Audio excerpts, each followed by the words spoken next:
What do those measurements look like? So, for example, how do you measure a company that's doing well by Black women or people of color? Like, what are,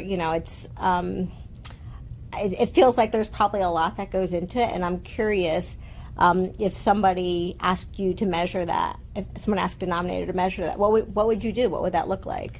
Yeah, and this is where we can measure in many different aspects. There's both how people feel inside companies, and then there's a representation data, and also what is good and bad. That is where we don't have, like in financial risk, you have companies that go bankrupt. We know, okay, that wasn't good, and we can then see what led up to that. But again, for diversity, equity, inclusion, how do we measure good or bad? It's, again, at least from our take on it, it's not as much on what is, it's more how well calibrated are you as a company to your employees and to your customers that you serve. So if your entire customer, and this could differ, again, if your entire customer base is in one demographic, or if you're targeting towards women, you probably shouldn't be only men making decisions on what products you should be putting out to a women consumer base.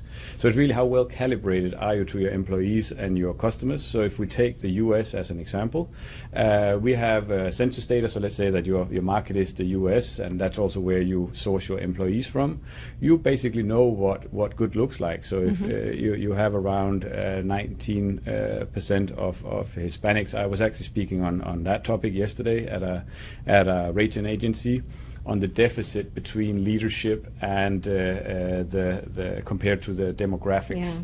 Yeah. That's a big one. And then you can start seeing how big those deficits are for some groups.